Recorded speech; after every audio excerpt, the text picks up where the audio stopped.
Hello, and welcome to Shroud University and the 10-lecture course, The Shroud of Turin, The Ticking Time Bomb. I'm your lecturer, James Thomas Devins, and I go by Tom. The Shroud of Turin is Jesus' burial cloth. Now, I suspect many viewers just hit the back button on their browser. Whether or not the cloth covered the crucified Jesus is a hot button issue, but it will be resolved in this course, so I'm not going to spend a lot of time on it as a separate issue. The shroud is widely held as the most studied relic in human history. I suspect it is. It is also cloaked in mystery.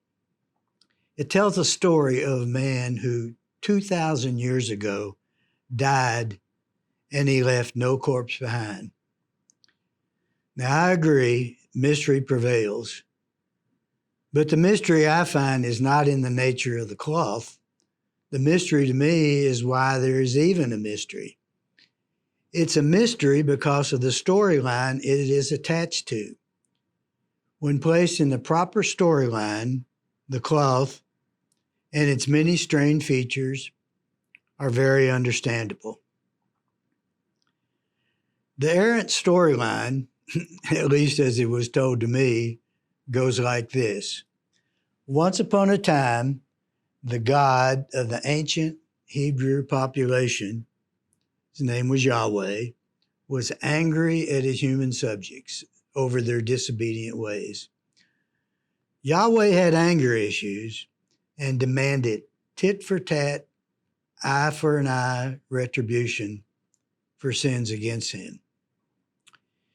So he executed a secret plan that had been waiting in the wings ever since he created the universe. In the plan, he dispatched his only son, Jesus. He dispatched him to earth to set the record straight. Then he had him brutally executed in retribution for man's many sins. It was typical in the tradition to sacrifice animals as make-up for grievances committed or for favors requested. But this sacrifice was special. It not only involved bloodletting, it involved human bloodletting. And it was not just any human. The sacrificial subject was God's only son. Then, in a show of mercy, power, and forgiveness, God miraculously raised Jesus from the dead, body intact, an event that Christians now celebrate every Easter Sunday. In recognition that the sacrifice was acceptable, Yahweh forgave mankind of its sins and promised that on a day that only he knows of, it's called the end of times, Jesus would return and everyone, saint and sinner alike, would get their body back and meet Jesus to receive their just reward. For most of my life, I accepted the storyline, hook, line, and sinker, even though I thought it had a comic book dimension to it. But under no circumstances was I about to get crosswise with a vindictive God who has anger issues. After all, this is the same God that drowned the entire human population except for 7 people. He wiped out the entire Egyptian army with a tidal wave and then had his own son brutally tortured and killed. Yahweh is not someone you want to mess around with. You could say I was driven by fear religion, as are many people this day. Then one day, the wheels came off. First, in reviewing Shroud of research results, I found that there was no bodily resurrection on the first Easter Sunday, the enshrouded corpse vanished in a shower of atomic radiation. It denuclearized. Then I learned that resurrection is not a unique event in human history. Common people have been resurrecting for centuries, even in modern times. Currently, it takes place in the Tibetan Buddhist culture and is called rainbow body. So off I went to Tibet to study it. So what I have done is lift the shroud out of the old storyline and use it and related observations to build a new storyline, and I call it the true nature of reality. Reality in its true nature accommodates a human body naturally vanishing from sight by denuclearization. In that context, I find the shroud is not a religious relic. It doesn't involve God. It testifies to the power of the properly conditioned mind to bring about biological change. The 10 lectures in this course will walk you through the thought processes that I went through in order to arrive at my conclusions. If you receive just a fraction of the benefit from watching the lectures that I did from putting them together, then this course will have been a tremendous success. The path itself is the destination.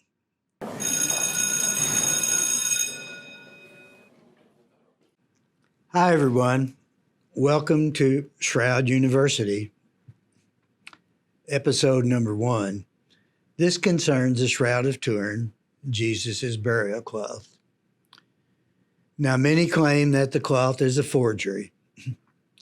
As you will see as we move through these episodes, the forgery claim is so contradicted by fact that it's not worthy of comment. So I won't. The cloth was first photographed in 1898 by Italian amateur photographer Secondo Pia. His photograph revealed something very special. The naked eye view of the image on the cloth is actually photonegative. Left and right, dark and light, are reversed. Today, 125 years later, there is no consensus as to who the man is or how his image got on the cloth. Controversy rages. 125 years is a long time, especially for a culture with the advanced technical expertise that we claim. Something is seriously wrong with this picture. Christian faithful believe the shroud is Jesus' burial cloth, with the image on it proof of a miraculous bodily resurrection from the dead. Critics, and as I said, there are many, say it is a forgery. The image on the cloth is Jesus for sure, but it didn't get there by miracle. That which we call miracle resurrection is actually natural. Shroud research shows that his body vanished in a shower of atomic radiation. The radiation produced the image. So, bottom line, there was no miracle bodily arising on the first Easter Sunday.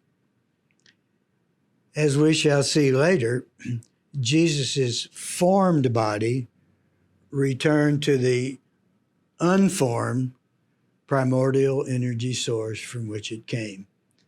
The key here is he knew how to make it happen.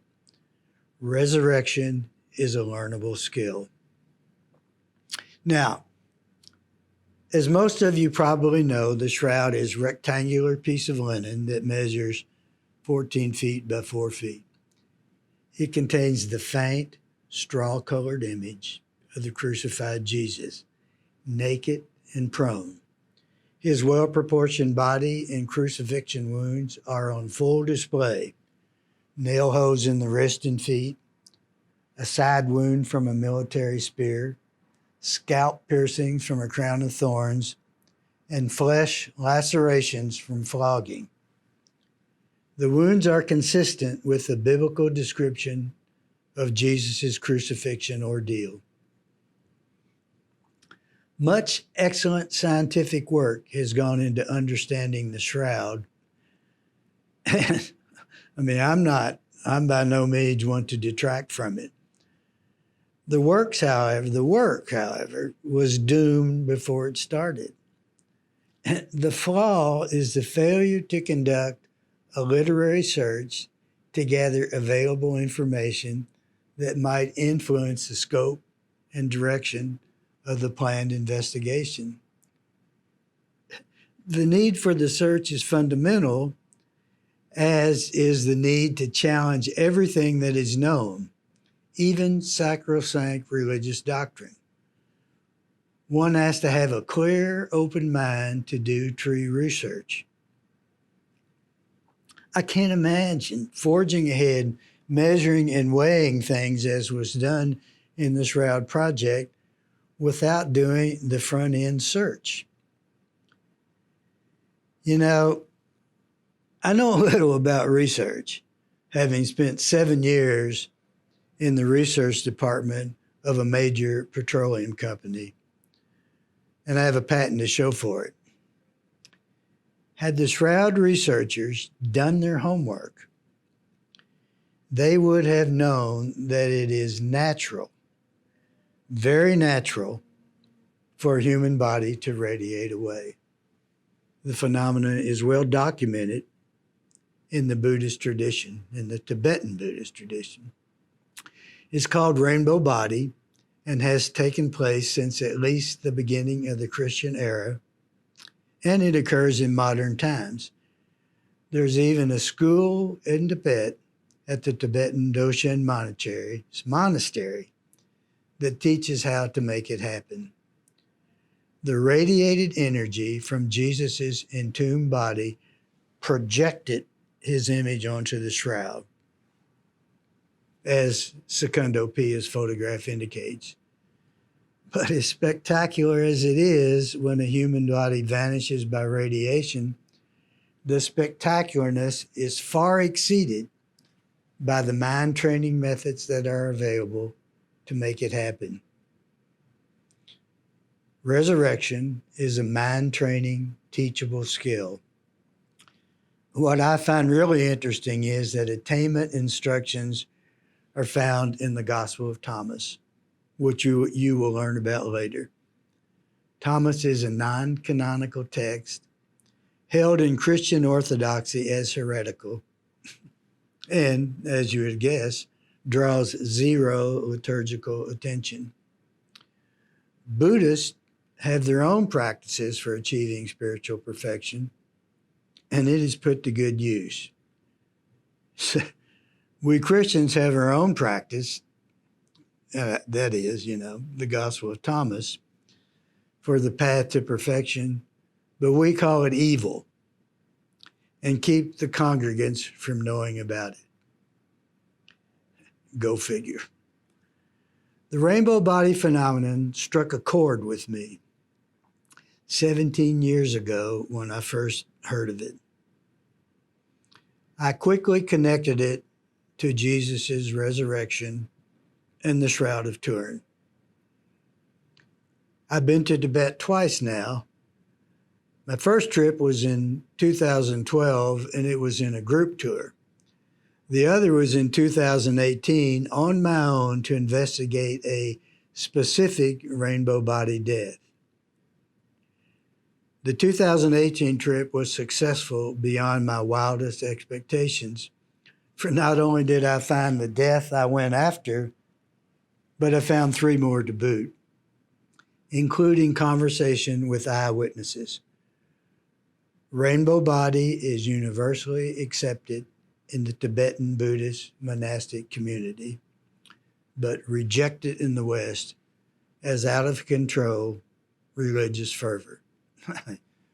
What good can possibly come from a bunch of woolly-robed, skin-headed monks who meditate in caves, right? The event I went after happened in September of 1998. It was then that 80-year-old Tibetan Buddhist master Khenpo Cho went rainbow. The event was investigated and accepted by the Chinese overlord police, and it was also reported in newspapers. I discussed it with Buddhist monk Lama Lobsang Nindrak, the Khenpo's attendant for 21 years and eyewitness to the attainment. The Lama wrote the Khenpo's biography and gave a copy to me. I had it translated into English, and so I know a little bit about the man. My trips followed in the footsteps of a well-known, highly regarded, highly educated, ordained Roman Catholic priest. His name's Father Francis Tiso. Father investigated the same Tibetan master's death 1 year after it happened. He concluded, as did I, that rainbow body actually happens. We both documented our findings in books. His is a little bit more subtle than mine. With knowledge of rainbow body, the shroud, when connected to the Gospel of Thomas' teachings, should, by all right, shed its miracle status. But it doesn't. The shroud crowd, believers and critics alike, simply lacks the capacity to think outside the Bible. Even worse, they don't understand the collateral damage their ignorance causes. And that is the real tragedy in shroud studies. Billions of people have died without understanding that death, leaving a rotting corpse behind, is actually the exception.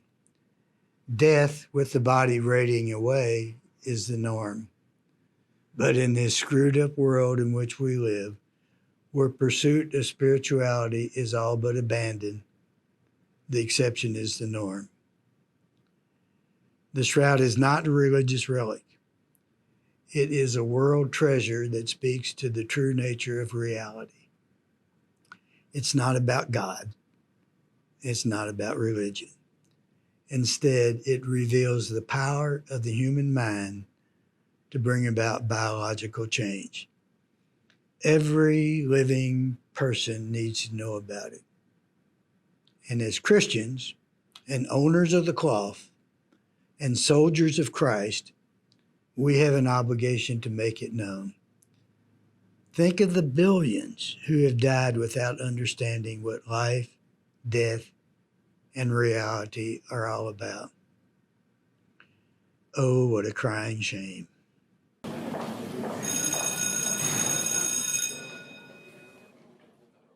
In episode 1, I used the Tibetan rainbow body phenomenon to introduce the notion that resurrection is natural. Dr. Einstein and his world-famous equation E = mc squared supports the claim. According to the equation, energy and matter are complementary aspects of each other. Thus, rainbow body and resurrection are the return of matter, M, to a primordial energy source, E. Resurrection is an energy release, just as shroud research indicates. The notion of the human body radiating away is soundly rejected by all but a few shroud scientists and scholars. The few in acceptance do so with a caveat. It's a miracle. Classic science makes no allowance for a human body radiating away. Now, science can be divided into two branches, classic and modern. Classic is concerned with macro objects, which exist independent of mind. The science follows the work of Sir Isaac Newton who died in 1727.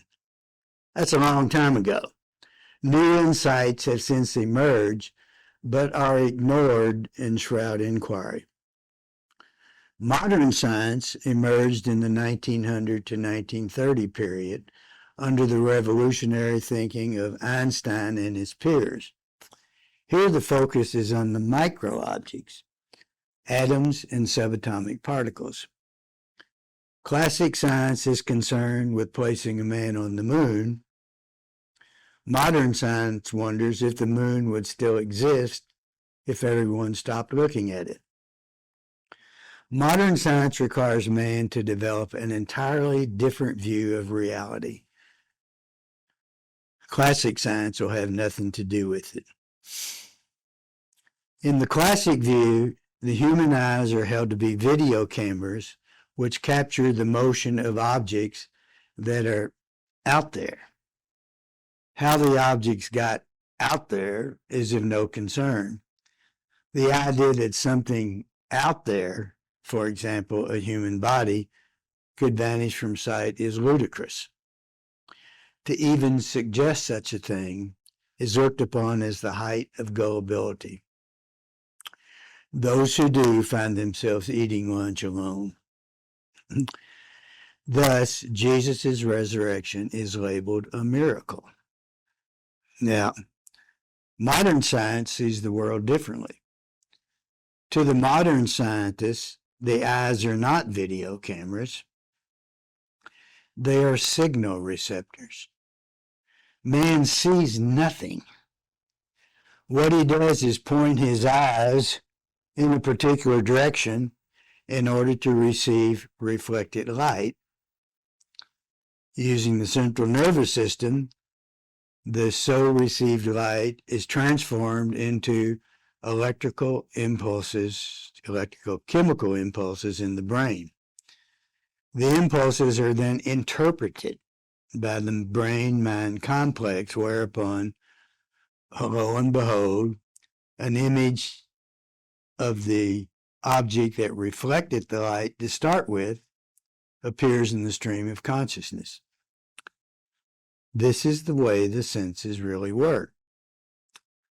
That which a person is aware of is an interpretation that resides in the mind. It is the interpretation, a true representation of what is out there. We hope so, and rest in confidence that it is, since onlookers all agree on what we see. Even so, the operative word is interpretation. The mind, like an athlete's muscle, is trainable, and the brain has plasticity, giving the person the capacity to interpret as he or she wishes. Researchers at the University of Florida once taught a rat brain to operate an F-22 fighter jet simulator. All I'm saying is that with proper training, sugar can be made taste like salt, a tree appear as a rose bush, or a human body an illusion. Everything that comes to man through sense perception is an interpreted result, and it exists in the mind. This notion is gobbledygook to classic scientists, for they reject the role of mind in reality. Modern science emerged in 1905, beginning with Einstein's theory of special relativity. Here we learn that everything known is known relative to something else. That is to say, the only way I know I am short is by comparison with something that is tall. Shortly after the release of special relativity theory, Einstein revealed his now famous equation, E = mc squared. The equation is commonly thought of as a recipe for an atomic bond. It actually means that energy, E, and matter, M, are but two sides of the same coin. When looking at an object such as, say, a tree or another person, you're actually looking at energy that has individualized into bulk and form. Einstein himself tells us, mass and energy are but different manifestations of the same thing, a somewhat unfamiliar conception for the average mind. Furthermore, for as much as the word energy is bandied about, we know not what it is. Colorful American theoretical physicist and Nobel laureate Richard Feynman, 1918 to 1988, reminds us, it is important to realize that in physics today, we have no knowledge what energy is. Furthermore, energy always was, and it always will be. There are no words to describe it. Well, I may not know what energy is. I do know that when I lift a box from the floor to eye level, I increase its mass by the amount of energy I expended in doing the lifting. That is because energy and mass are one and the same. The relationship between energy and mass is a game changer. It adds new perspective to reality, one which accommodates a human body radiating away. In order to bring that understanding to a lived experience, one must change the way brain impulses are interpreted. One must be able to look through physical diversity, Einstein's M, and find sameness of primordial energy base, E. Resurrection is actually energy changing form, transforming from something that manifests in bulk and form to something that is intangible and ineffable, which we call primordial energy, for lack of a better term.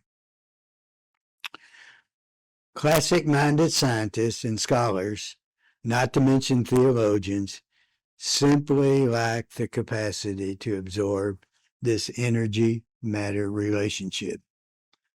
That notion that everything of sense perception exists in the mind and is interpretable is a challenge also. The bottom line is this: to have classic mind sense evaluate the shroud is like having an escapee from the nut house repair computer software glitch. To declare resurrection a miracle is tantamount to saying that Jesus needed divine intervention to accomplish what others do on their own. You know what? I don't think that's a very nice thing to say about my hero. Shroud research indicates that Jesus' body vanished from sight in a shower of radiation. That is, we can say that it denuclearized. The Tibetan Buddhist rainbow body phenomenon validates that, in fact, it is possible for human bodies to denuclearize. The Buddhists use a mind training practice called Dzogchen for realization. Christians have their own instruction set. It is found in the Gospel of Thomas. The shroud confirms the teaching, and we'll cover the Gospel of Thomas later on in the lectures. The shroud's message is earth-shaking. It ushers in a whole new understanding of reality. Mind is central in human experience. The message is far, far, far too important to be hostage to outdated blue-collar science. Understanding requires modern science and its philosophical bent. Wrong science produces wrong results. And in this case, the wrong results are tragic.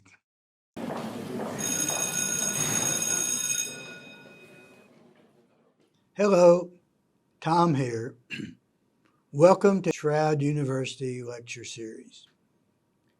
This lecture provides never-before-seen explanation to support that Jesus' so-called miracle bodily resurrection was actually a radiation event. As we discussed earlier, the bodies of common, spiritually developed people have been radiating away for centuries, even in modern times. It's called rainbow body, and we find it in the Tibetan Buddhist tradition. Rainbow body realization is a learnable skill. In fact, the Tibetans have a yogic practice called Dzogchen that is used for attainment and a school to teach it. Resurrection is the Christian version of rainbow body. Christians, too, have a body of teachings that can be used for attainment. They are found in the Gospel of Thomas, which we will get to in a future lecture. Unfortunately, resurrection is considered a miracle beyond human capacity, and the Gospel of Thomas is non-canonical. So there's a wide divide that separates resurrection from rainbow body. I submit to you that the atom, the building block of matter, doesn't really care about a person's ideology. If you put it in a position where it can vanish from sight, then it will vanish from sight. Both rainbow body and resurrection are grounded in Einstein's world-famous equation, E equal mc squared. It has been around since 1905. The formula is not a recipe for building an atomic bomb, as many think. It says that energy, E, and matter, M, are complementary aspects of one another. Matter, and that includes the human body, is primordial energy that is individualized into bulk and form. Resurrection, then, is when matter gives up its bulk and form and returns to the primordial energy state from which it came. Now, the challenge here is how to make the transformation. This is where skill enters the narrative. The Gospels speak to resurrection as a radiation event, but not if read literally. Matthew's account of the first Easter Sunday reports that a talking angel dressed in dazzling white clothing descended to earth in a flash of lightning, causing a great earthquake. He then rolled back the entry stone to the tomb and sat upon it. This report gives me brain pain. Rather than the literal account, how about this instead? There was a lightning-like flash of light from an energy release within the tomb. It caused the earth to shake, and it dislodged the entry stone. Mark's account has a young man, a natural creature, dressed in a dazzling robe, waiting in the tomb when the early morning visitors arrived. It too is a stretch for me. Where did the young man come from? Why was he dazzling? And what happened to Matthew's angel? Luke's account has two young men, and they suddenly appear in the tomb, coming from nowhere after the first visitors arrived. They were also wearing clothing that had a lightning-like appearance. What happened to Mark's young man, who was the first to arrive at the scene? Again, my imagination is being stretched to its limit. What are the evangelists really trying to tell us? Could they be writing of a dazzling, lightning-like flash of light at the tomb from an energy release that was strong enough to make the earth shake? I mean, such could happen if energy that was organized into bulk and form, the M in Einstein's equation, returned to its primordial state, the E. I think there's more to reading the Bible than knowing how to read. Now, another question arises, and just from simply looking at the cloth. Why is the ridge of Jesus' nose black in color to the naked eye? Normally, protruding body parts collect the most light and accordingly are light in color. Jesus' nose is dark because the cloth, resting on the ridgeline, was closer to the source of radiation, the body, and received maximum radiation dosage. The parts of the cloth that were not touching the body received less radiation. This is due to distance attenuation. This is an effect known as banding, which we will discuss in the next episode. So all I'm saying is simply looking at the cloth suggests that resurrection is a radiation event. The strange nature of the blood marks on the cloth is the real story in Shroud research. Although researchers, unable to venture into the Tibetan Buddhist rainbow body tradition, have yet to discover it. The blood marks are telltale of a radiation event. They are the coup de grace. They are the smoking gun. Now, the cloth contains approximately 130 blood marks. Most are on the torso. They come from flogging wounds. The marks are a replica of the wound that created them. This is unheard of in the medical profession.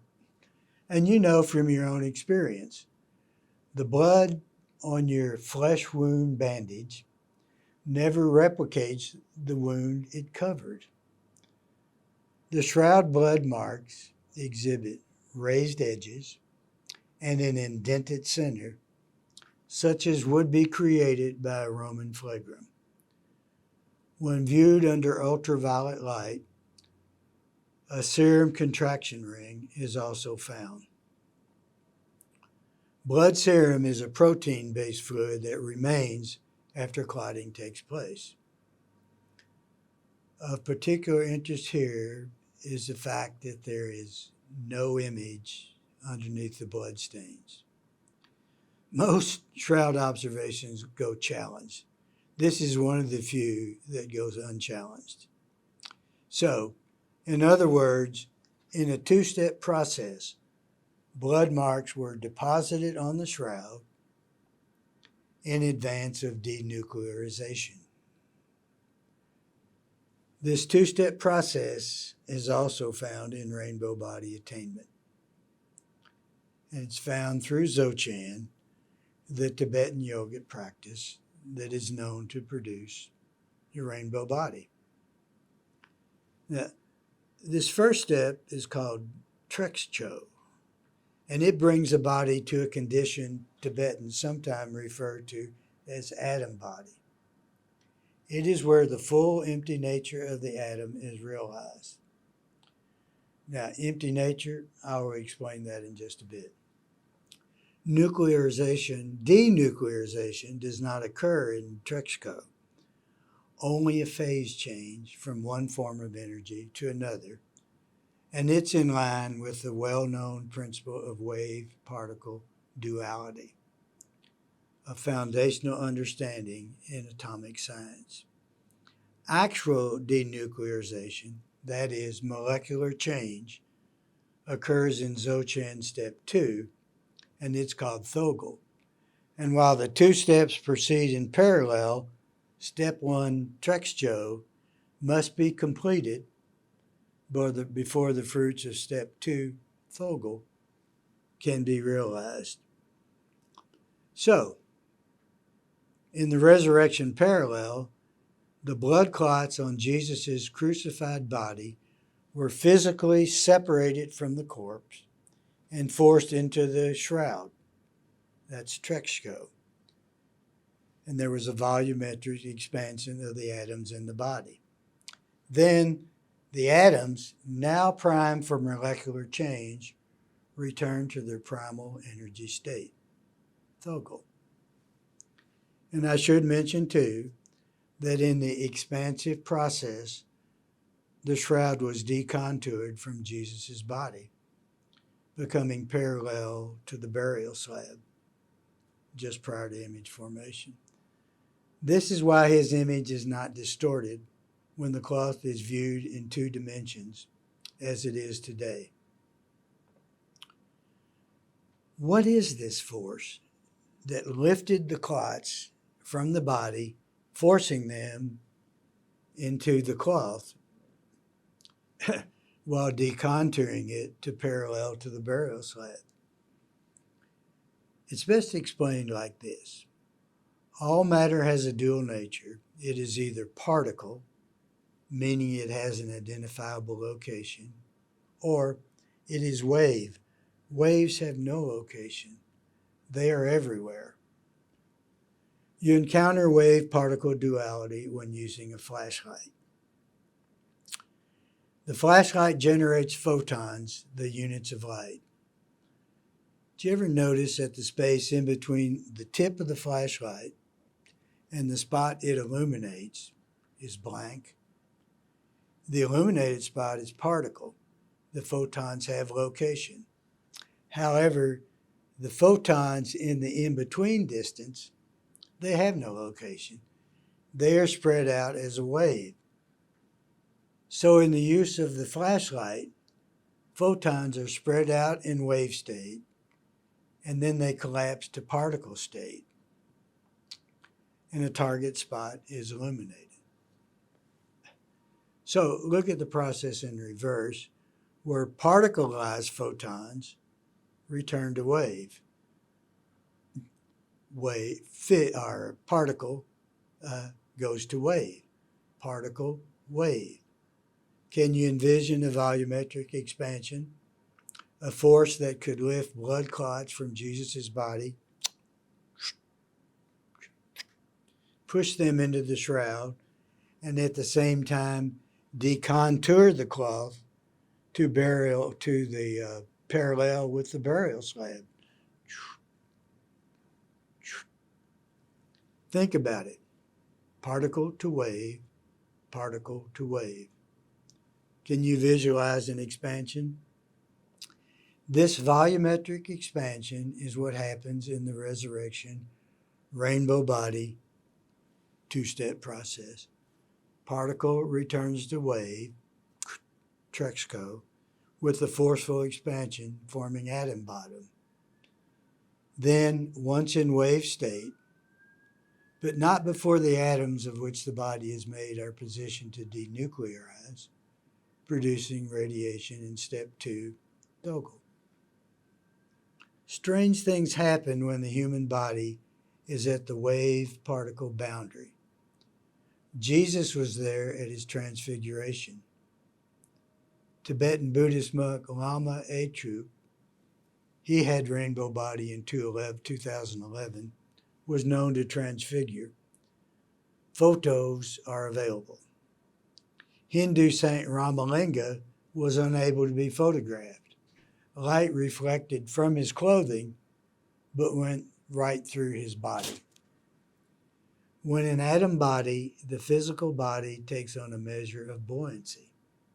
Saint Teresa used rocks to keep herself grounded and avoid levitation. To no avail, I might add. I might add, Saint Francis of Assisi levitated anywhere from a few feet off the ground to a height of a treetop. Jesus walked on water. So in closing, Jesus' resurrection was a radiation event. Shroud research indicates it. The gospel suggests it. The image on the shroud is a radiated projection. The 2-step mechanics of body dematerialization follow rainbow body realization, which is a clear radiation event, and it is natural. in accord with Einstein's famous equation, E equal mc squared.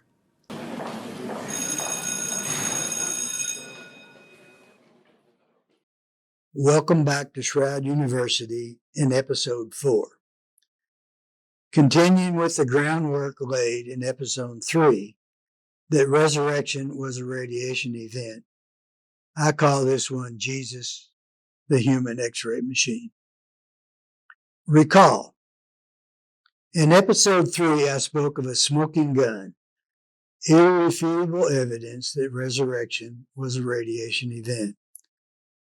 The clotted blood on Jesus' corpse was physically separated from the body and forced into the shroud, which was parallel to the burial slab at the time.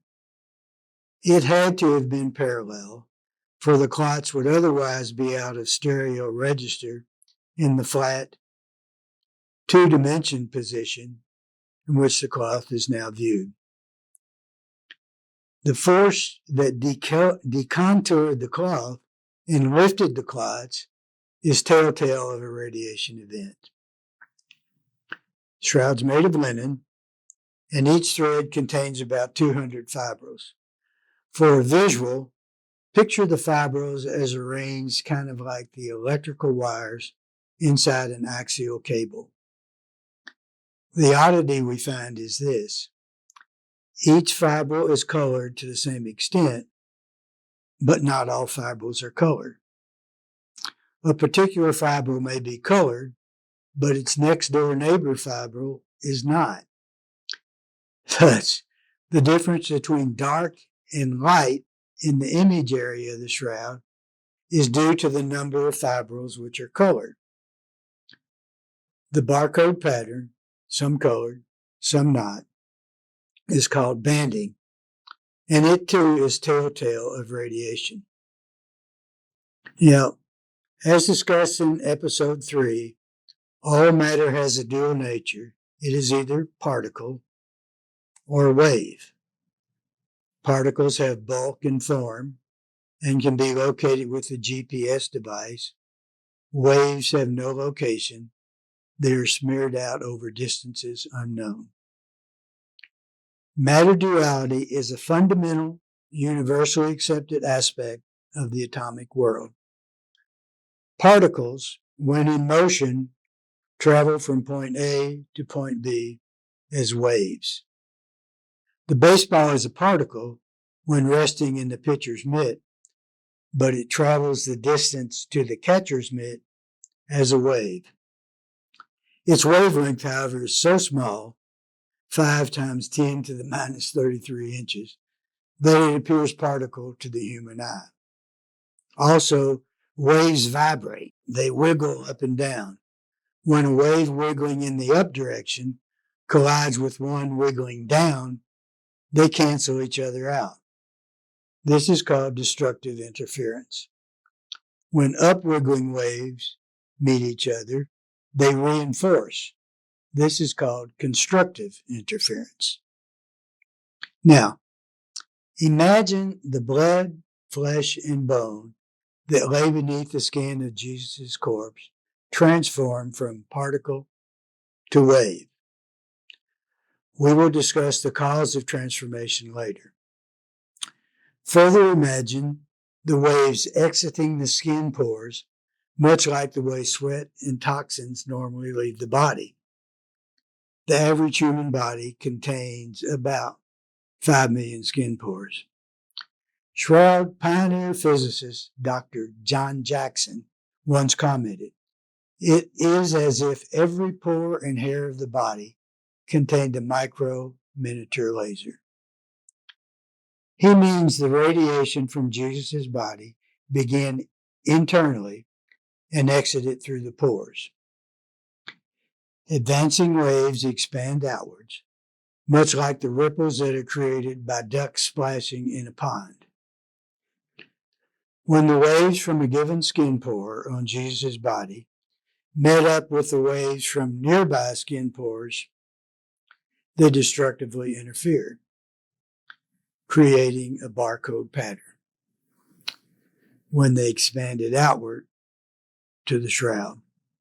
This is called banding. Here's a barcode pattern I created in a garage experiment I conducted using 2 wave sources. Note also, banding is more pronounced on the side of the cloth which faced Jesus. This is because the backside, being sandwiched between the body and the burial slab, was restricted from movement. The front side, with more room to move away from the body, gave more distance for interference to occur and produce a more pronounced barcode pattern on the cloth. I should mention also that the discoloration in the image area of the cloth is only 1 to 2 fibrils deep. If the skin on your arm is a shroud, the image would be resting on the hair. This tells us that the waves that reach the cloth, they have momentum, they can knock things over. The waves had minimal penetrating power, but they had enough force to sever atomic bonds in the linen fibrils. Consensus opinion says that the severed bonds quickly recombined into a different arrangement that was more susceptible to aging than the unaltered bonds. Thus, the image on the cloth is due to artificial aging. Research also shows that button-shaped objects covered Jesus' eyes. Consensus here says they are coins. Placing coins on the deceased's eyes was a first-century Jewish practice. One researcher claims that the coins on the right eye was a Pontius Pilate litus lepton coin. The litus lepton was minted in 29 to 32 AD under Pontius Pilate's orders. The image of this particular coin reveals a minting error. 4 other coins have been found with the same mistake. Identifying the coins is a really big deal, as it establishes the age of the cloth as a first-century relic, refuting the skeptic's claim that the cloth is of medieval origin. So, as you may surmise, the presence of the coin is a hot-button issue in the shroud debate. Of course, a button-shaped object, coin, or whatever confirms a radiation event. It appears that a higher frequency radiation was involved, something with enough energy to break down the atomic structure of the metallic object. High-resolution photography also reveals Jesus' teeth, the metacarpal bones in his hands, and the phalangeal bones in the fingers. Now, at first, I couldn't see the teeth, but after staring at the image, I came to recognize a semicircular pattern with definite vertical members. Again, radiation is indicated, this time in the range of X-ray frequency. The presence of teeth and bones, like the coins, is rejected by skeptics as wishful thinking, bolstering its opposition to radiation theory. The granddaddy of radiation theory lies in the 1988 radiocarbon dating test. The test was conducted by 3 highly rated laboratories.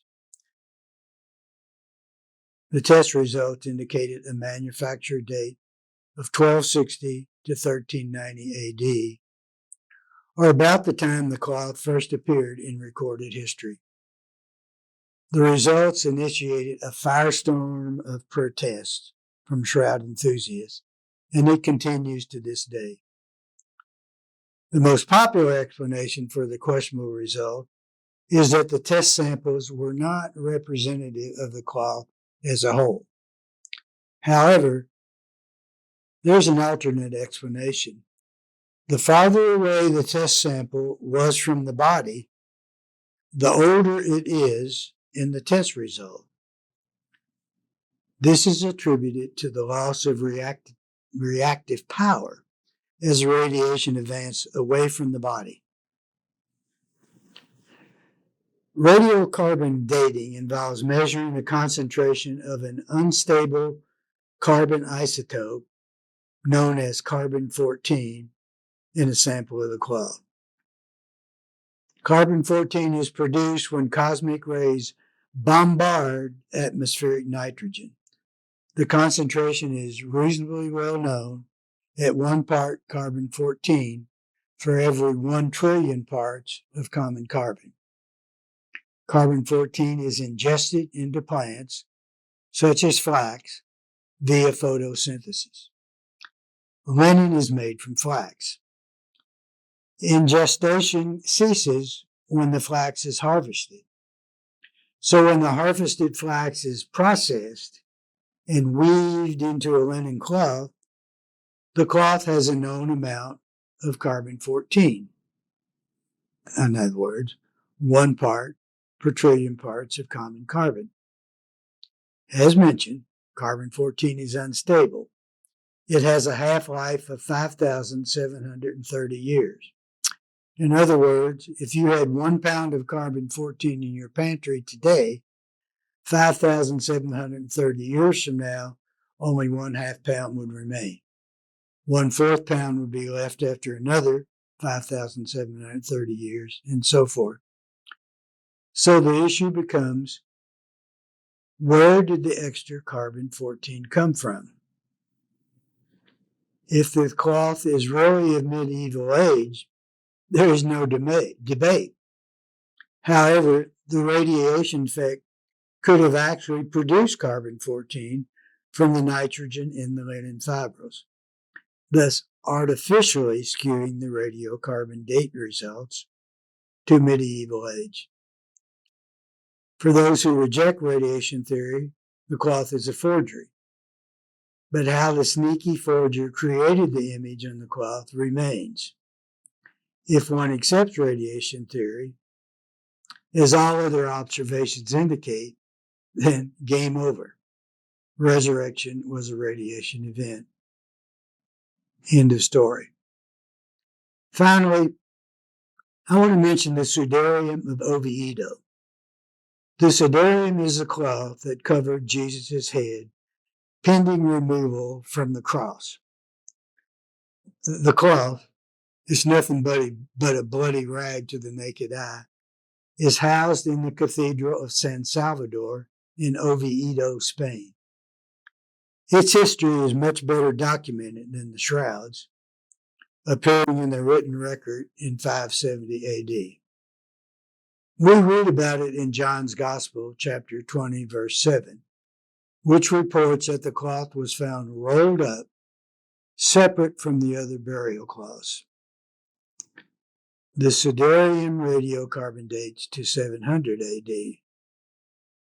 Why is it older than the shroud? Because, being in a separate place, it was farther removed from the body and received less radiation. It still received a hefty dose that skewed its age away from first century origin, but not as much as the shroud. So in conclusion, resurrection was a radiation event. Jesus' entombed body turned into a human X-ray machine. The image on the shroud shows what will happen to you when you liberate your Jesus nature.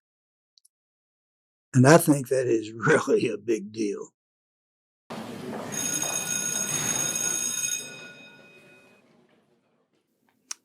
Hello, Tom here. Thanks for tuning in to this episode 5. It's the first of 2 concerning the Gospel of Thomas. Subject may seem out of place in Shroud of Turin inquiry, but that is not the case. In an earlier lecture, I spoke to the Tibetan Buddhist rainbow body phenomena and the ancient yogic practice known as Dzogchen, which is used to produce rainbow body realization. The Gospel of Thomas is to resurrection, as Dzogchen is to rainbow body. I continue to emphasize that resurrection is a natural radiation event that is realized as a learned skill. Thomas is the how-to instruction book. The Shroud demonstrates what happens when the Thomas instructions are followed in a lived way. Thomas was written contemporary with John's Gospel, perhaps 50 years later. It consists of 114 pithy sayings, each a mini mystery wrapped up in the greater mystery the Gospel conveys. Thomas, however, as mentioned, is non-canonical. It didn't make the cut when the Bible was put together, so accordingly, it does not attract much attention. In fact, in my experience, most Christians aren't even aware of it.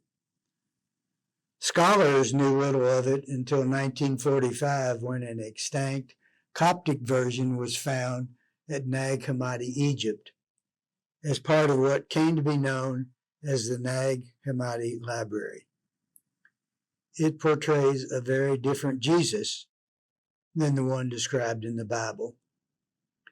The Jesus in Thomas is more likely to be found meditating in a cave in the Egyptian desert than preaching a Sabbath sermon in a synagogue.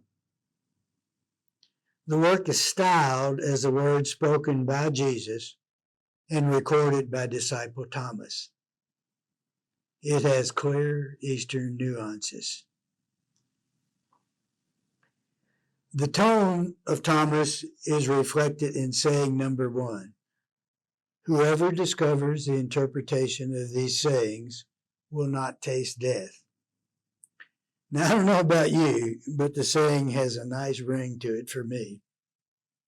He goes on to say, those who seek should not stop seeking until they find. When they find, they will be disturbed.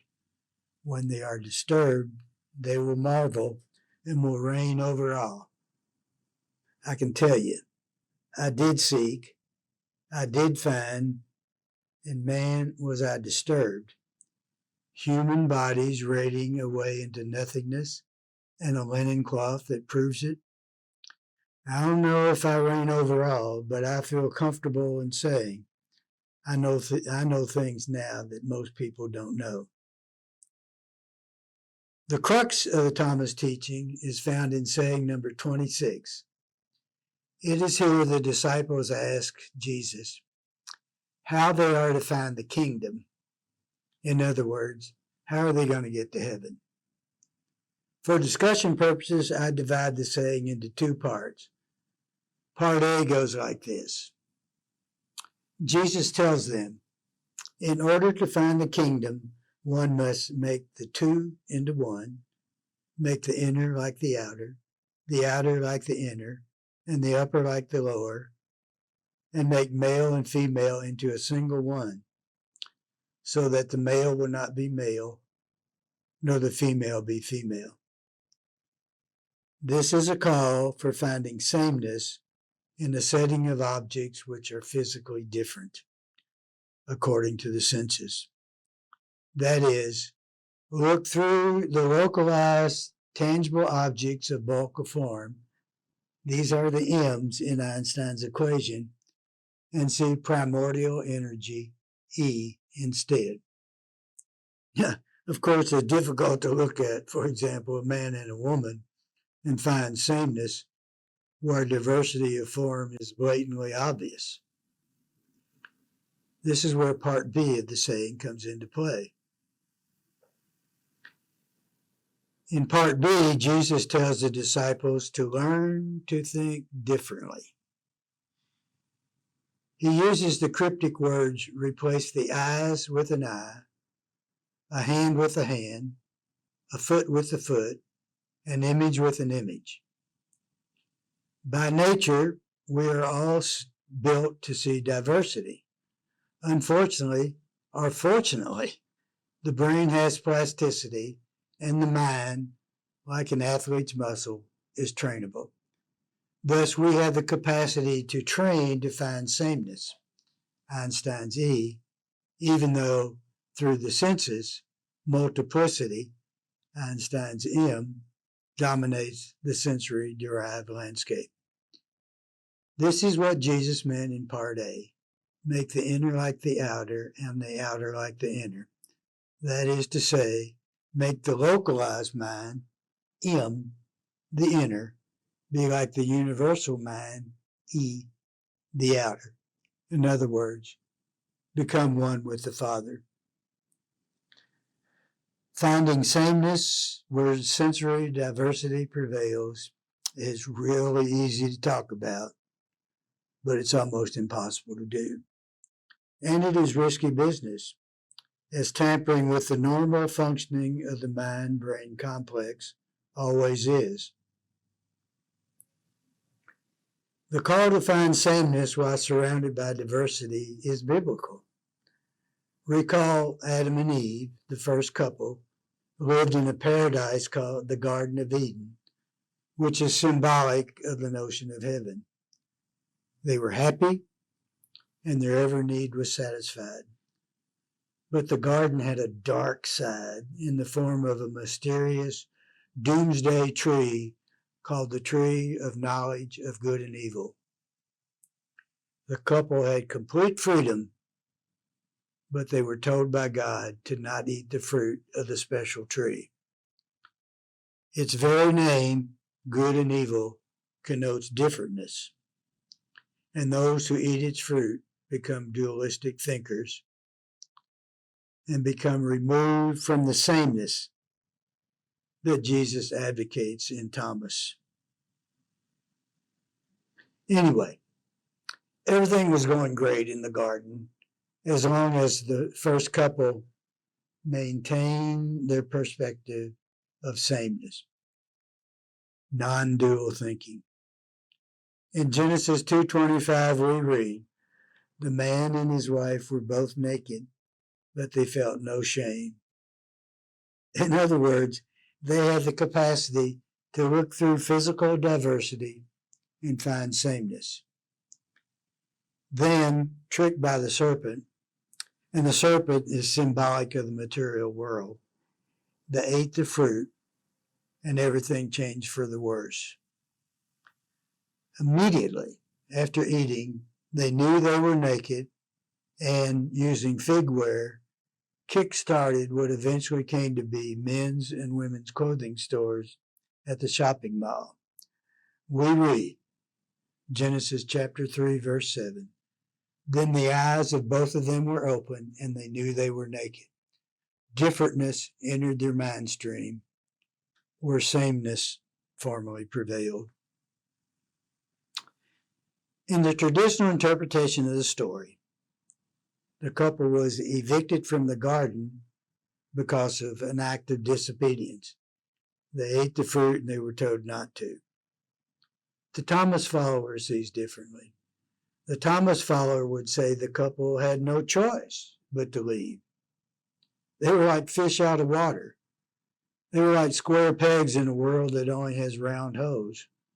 They were dual thinkers in an abode where non-duality was the prerequisite for habitat. So the couple left and took on a life of toil, sweat, and bloody knuckles, which is symbolic of the price we all pay for dualistic behavior. So in short, the Gospel of Thomas teaches eliminating the self. Self is the mental state that makes man believe he is physically different from the objects of visual sense perception which surround him. But when non-dual thinking emerges and everything is the same, then the notion of self goes away. It goes away because there's nothing left to be different from. You know, in my formative years, I was taught to be selfless by giving up something I wanted for someone else's benefit. This act of forced, contrived doing without was encouraged, as it was a down payment on the suffering that awaited me due to my otherwise sinful ways. Now I see things differently. Ridding of self means just what it says. It means extinguishing the notion of self from the mind. Those who do will not taste death. And the image on the Shroud of Turin displays what happens when the selfless one takes that last breath. When self is eliminated and everything is the same, there is nothing to ponder or no one to take advantage of. Everything just is. The body becomes irrelevant. It's like the Buddha said, the world is empty when it is empty of self. So, thanks for watching. I'll catch you the next time, good Lord willing.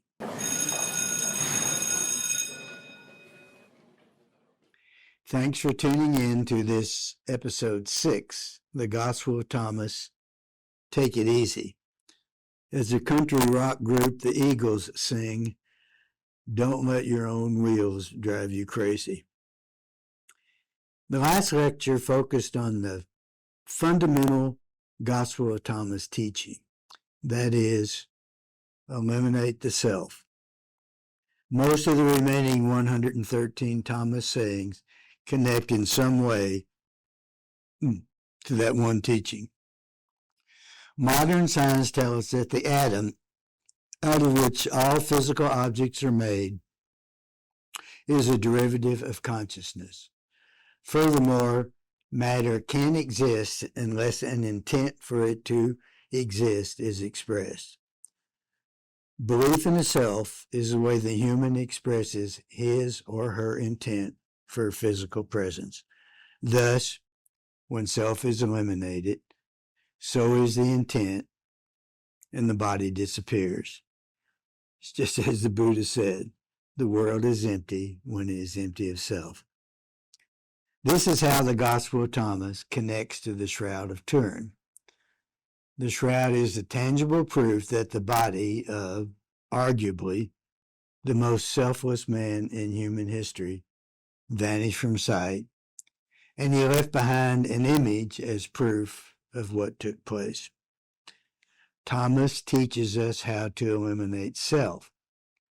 It is eliminated by finding sameness in the infinitely diverse forms that we know through visual sense perception. Sameness is found by becoming non-dualistic in behavior. Finding sameness is a first-century application of Einstein's world-famous 21st century formula, E equal mc squared.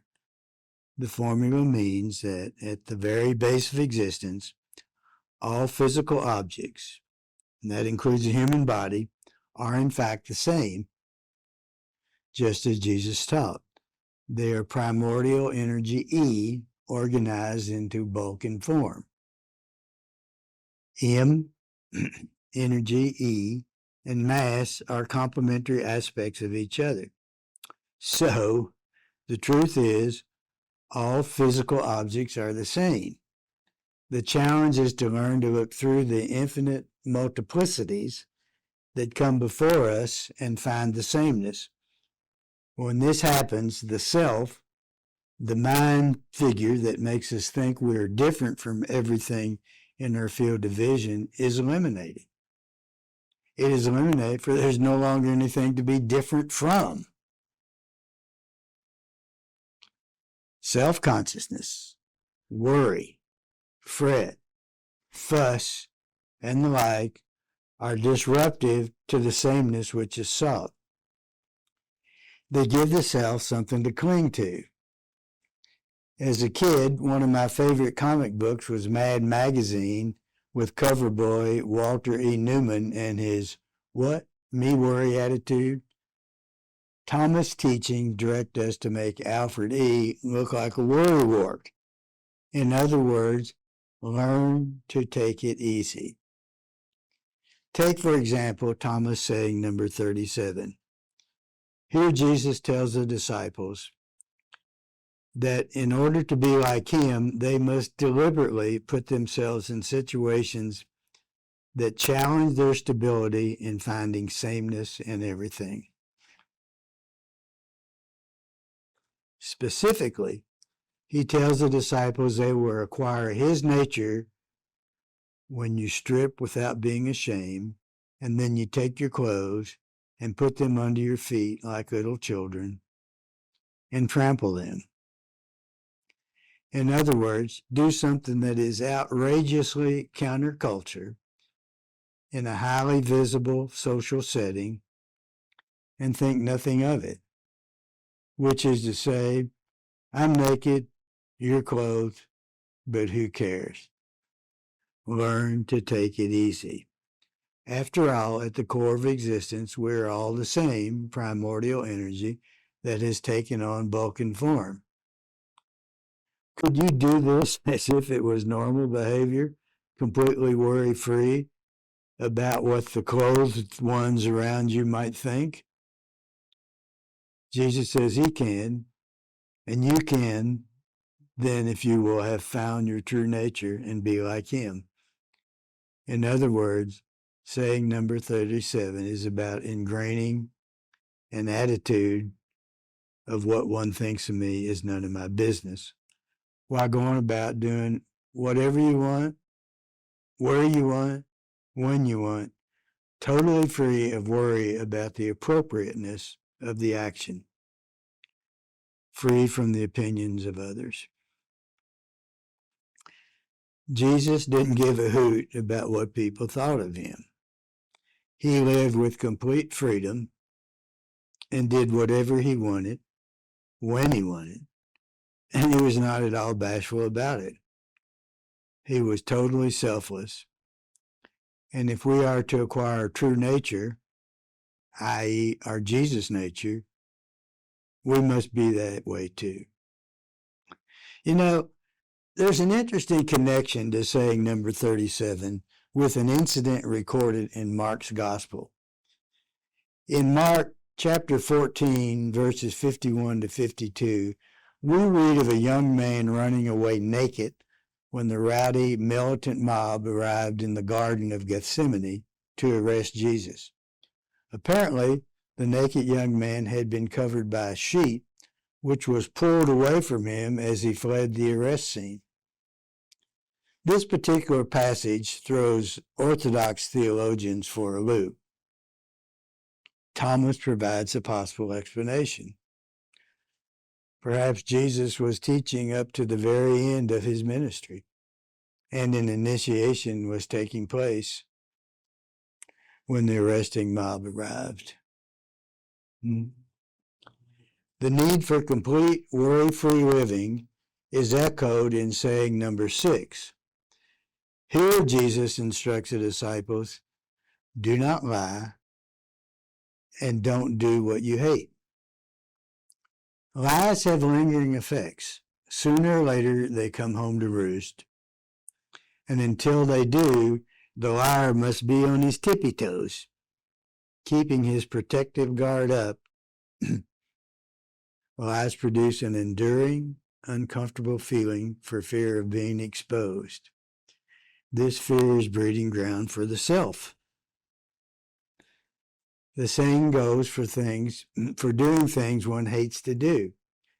Jesus tells us, if you hate doing something, then stop doing it. If you don't cease, the hate will will give the self something to cling to. Jesus was poster boy for not doing things one hated to do. Rule breaker par excellence, he didn't give a flip about what people thought. For example, he ignored dietary restrictions. He worked on the Sabbath. He dined with sinners and tax collectors. He healed the sick, a job that was reserved for ordained temple priests. He masqueraded as the long-awaited Old Testament king by staging an outrageous donkey parade on the first Palm Sunday. And he wrecked the tables of the temple money exchangers during the Passover feast. At his trial, under interrogation by Herod Antipas, the Tetrarch of Galilee, he said nothing. He brashly snubbed a kingly figure.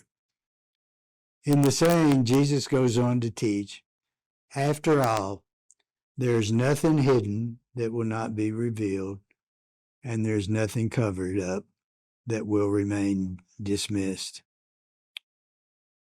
In other words, if the answer to a particular concern doesn't come to you, let it go. Back off. It will come sooner or later. Take it easy. Don't let your own wheels drive you crazy. This particular command also points to the need to eliminate conceptual thought. Man's thinking can be likened to a jungle monkey swinging mindlessly from tree to tree. Typically, one thought leads to another, and pretty soon a cascading, daisy chain of thoughts emerges, overwhelming the mind and enlivening the self.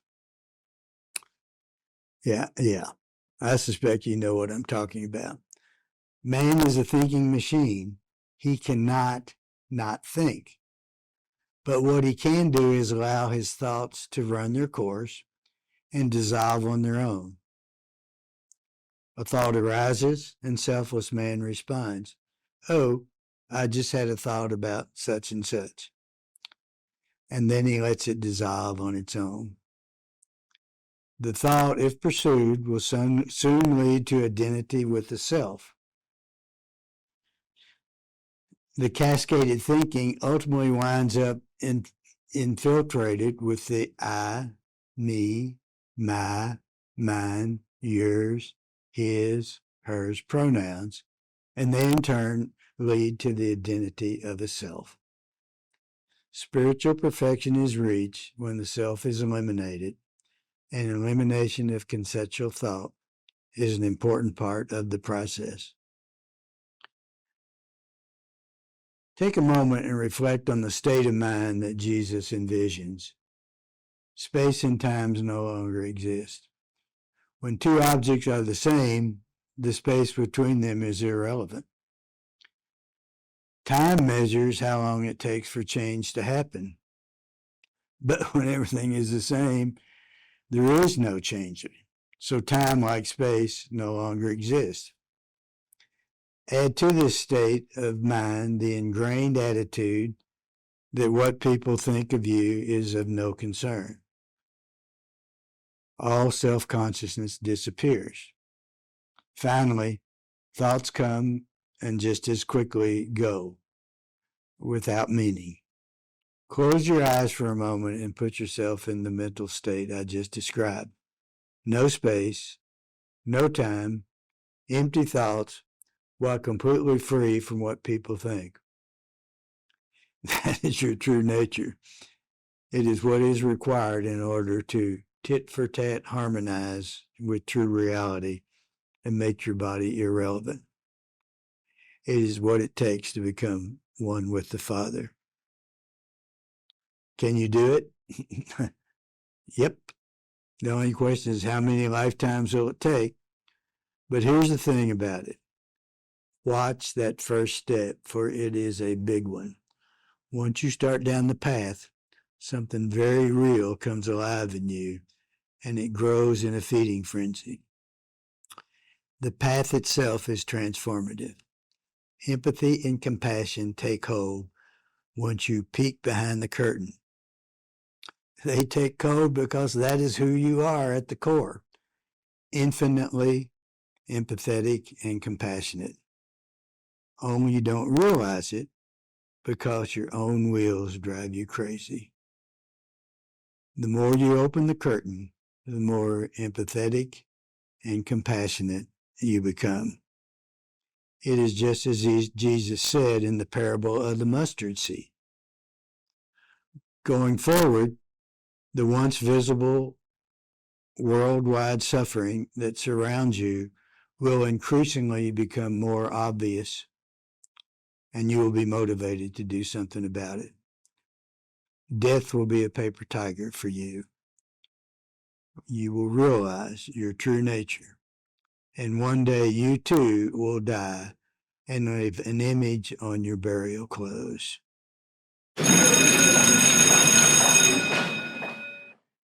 Hello. Thank you for tuning in. This lecture, entitled Taking a Break, is kind of a timeout to summarize and reflect on the material we've covered in the first 6 lectures. The series started with a talk entitled, "Oh, What a Crying Shame." Here I made the point that Shroud of Turin research was off-kilter from the get-go. The first thing a researcher should do when initiating a research project is conduct an open-minded literary search to determine what information is available that might add scope and direction to the work plan. Shroud research is a study of a crucified man, Jesus, of course, whose body vanished from sight 2,000 years ago. The upfront survey, had it been done, would have revealed many occurrences over the course of human history where people's bodies vanish from sight, and it takes place even in modern time. These incidents are found in the non-theistic Eastern cultures, particularly Tibetan Buddhism. Unfortunately, the search didn't happen. As a result, Shroud research lumbers along, trapped in non-debatable religious doctrine that claims that resurrection is a miracle, and a scientific method which defaults to the claim. Truth is, Jesus' resurrection was the natural way the human body is designed to gracefully exit the planet.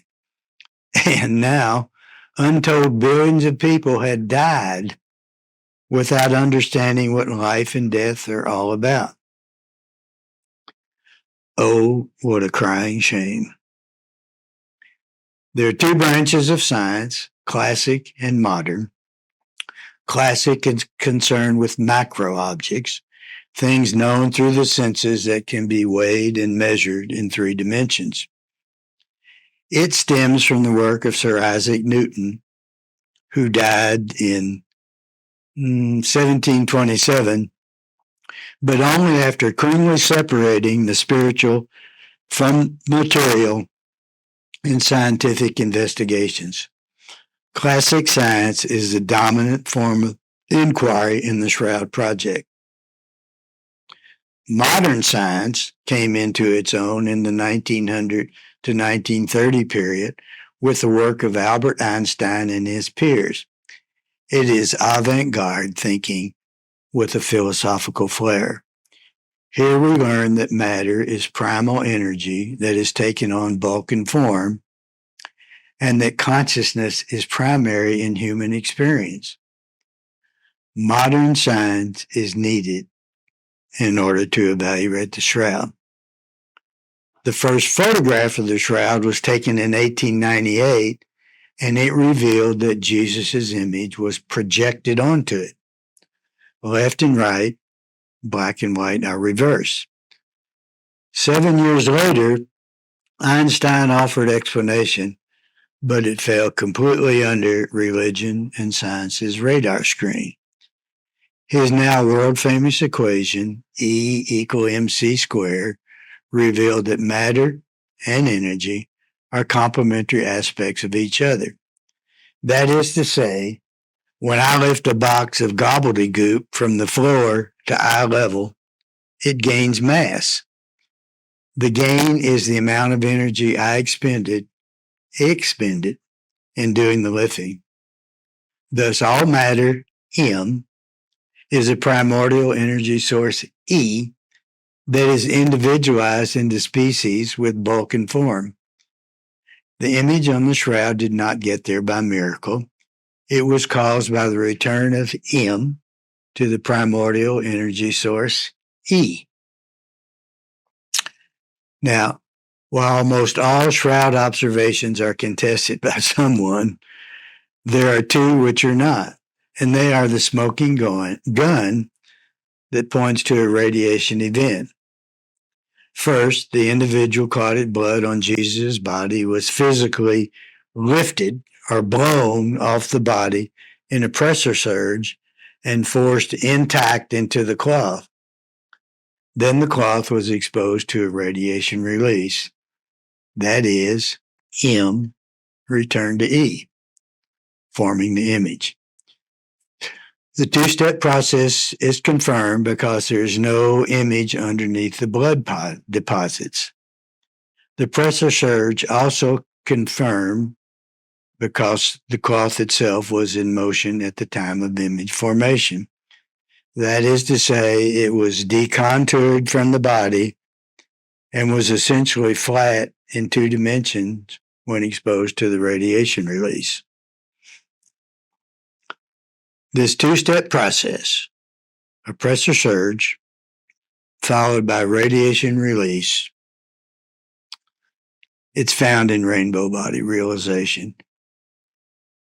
And that's a big deal, for it connects resurrection with rainbow body. In order for a human body to vanish from sight, the atoms of which it is made must first vanish. Modern science tells us that atoms cannot exist in a material way unless they are observed. From an atomic perspective, the human body vanishes when observation ceases. As it turns out, man observes himself using the agency known as self. The self is a phantom mind figure, a pure mental construct that makes the person think he or she is different from everyone and everything in the field of vision. This is where the Gospel of Thomas enters the shroud story. Thomas is non-canonical, and, accordingly, it receives minimal attention in orthodoxy. The Gospel's focus is made clear from the outset. Those who understand it will never taste death. Thomas instructs us to eliminate self by finding sameness in everything else. When this happens, self is eliminated, or it no longer has anything to be different from. And, as noted, in modern science, nothing of a material nature can exist unless it is observed. Self is the agency man uses for observation. Thus, elimination of self brings about cessation of observation and, accordingly, elimination of material presence. The merits of eliminating self are biblical. Recall, Adam and Eve are able to look through physical diversity and find sameness. That is, they were naked but knew no shame. But that all changed when they took a bite of the forbidden fruit and became dualistic, the mind state that Jesus advises against in Thomas. So, in summary, the Shroud of Turin as a project is somewhat of a train wreck. It's going to take time to repair it because of the sheer number of disciplines involved, the deeply held beliefs they harbor, the weight of false resurrection doctrine, and a scientific method that is overmatched for its task. History shows that it is, in fact, possible for a human body to vanish from sight. The shroud's true message is revealed by connecting the physical, Jesus' body vanished, with Jesus' teaching in the Gospel of Thomas. This establishes Jesus as the man whose image is on the cloth. The amazing relic he left behind testifies to the power of the properly conditioned human mind to bring about biological change. The Shroud of Turin is not a religious relic. It is a world treasure that every living human being needs to know about.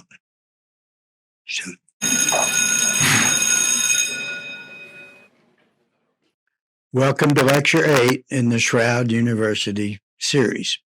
This one concerns the Tibetan rainbow body phenomena. So, I thank you for tuning in.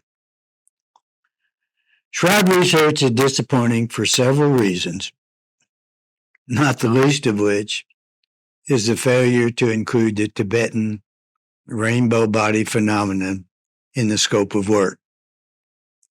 Recall, rainbow body is where the bodies of spiritually perfected people vanish from sight at death. And so, what we have in Shroud Inquiry is a study of a man who died 2,000 years ago and left no corpse behind, but ignores similar corpulence deaths that happened quite literally yesterday. What is rainbow body? Very few people outside the Tibetan Buddhist culture know, including the latest super guru, Chat GPT. When asked, Chat responds, "It is a concept wherein a physical body dissolves into light." This is wrong. First, it's not a concept. Concept is an abstract idea. Rainbow body is a fact. Second, the body does not dissolve into light. Light is a vibration in the Earth's electromagnetic field that is visible to the human eye. Rainbow body is a return of the tightly compacted energy that the body is to the primordial energy source it once was. It is where the M in Einstein's famous equation returns to E. E equal mc squared. Buddhist meditation master Kimpo A. Cho found rainbow body in August of 1998. Poof, his body vanished from sight. About 1 year later, a well-known, highly educated, highly regarded, ordained Roman Catholic priest named Father Francis Tiso made an on-site investigation of the passing. I learned of it later that year and have been infatuated ever since. Father's investigation led to a 2016 book in which he boldly claimed that rainbow body and Jesus' resurrection were the same phenomena. He writes, "What Christians claim for Jesus alone is shown to be possible to any serious yogin who follows the recipe offered by a still viable religious tradition." In other words, resurrection is the natural way the human body is designed to exit the planet. It is in this vein that the shroud must be evaluated, not against the backdrop of miracle. Shortly after releasing the book, Father Tiso went silent for reasons unknown. Being the seeker that I am, off to Tibet I went, self-appointed to carry the ball in Father's absence. It was a gamble, for I wasn't sure I could even find the site where realization took place. But my concerns were soon alleviated. Not only did I find it, I learned of 3 more incidents from eyewitnesses. Moreover, I found a school that teaches attainment. Can you believe it? Rainbow body realization is a teachable skill. It's a virtually unknown phenomenon in the West.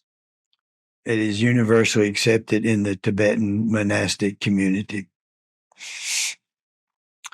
Khenpo Cho's passing took place in his dilapidated hermitage near the Nerong Limo Monastery in far eastern Tibet. And that's where he lived for the last 10 years of his life. The hermitage is now the centerpiece of a tribute memorial. The memorial consists of a white stupa, which contains some of his personal effects. There's a monument there, and the monument is inscribed with the words, Stupa of Rainbow Body Attainment of Great Realization, Khenpo Cho Rinpoche. And the shack, it's now weatherproofed. The shack where dissolution took place has 3 rooms. One is a bare bones kitchen. It's on one end. A bedroom is on the other, and the gathering room is in between. The Khenpo's bed is about the size of a Western twin bed. It's highly decorated, and it's difficult to make out. The site is saturated with holiness. Christian me, Tibetan Buddhist guide, and our Chinese atheist driver were all moved to prostrate before the bed. During my investigation, I was fortunate enough to meet Lama Lobsang Nindrak. Nindrak was the Khenpo's attendant for 21 years. The Lama wrote the Khenpo's biography, and he gave me a copy. I had to translate it into English. It was in Tibetan and Chinese. The Khenpo was selflessness in the flesh. He took a parental responsibility for everyone he met, often gave away his food, then begged for his own needs. The Lama told me the Khenpo was known to strip to the waist and offer his body to mosquitoes, thinking they needed more blood.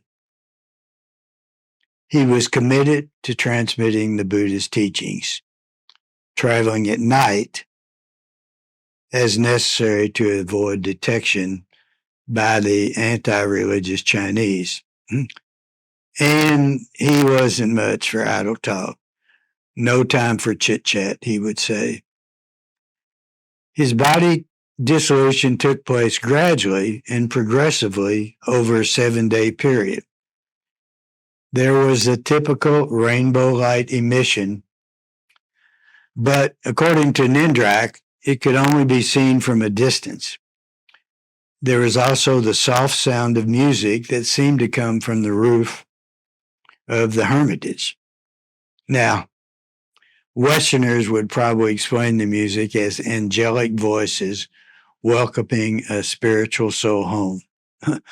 More likely, the energy released in the dissolution process disturbed the air in the room in a way that the senses picked up on as music to the ear. According to the Lama, a few days after the body disappeared, the Khenpo was seen circumambulating his hermitage. The death was investigated by the police and declared authentic. It was also reported in newspapers. I wanted to retrieve an article from the archives, but my guide thought better of it. The Chinese are suspicious of snoopers, especially the religious types.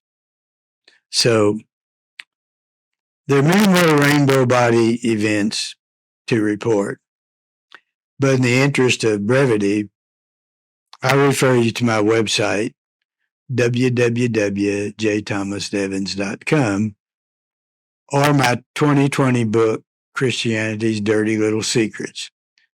The book gets its title because the Catholic Church knows full well of the rainbow body phenomenon and that it challenges foundational resurrection doctrine.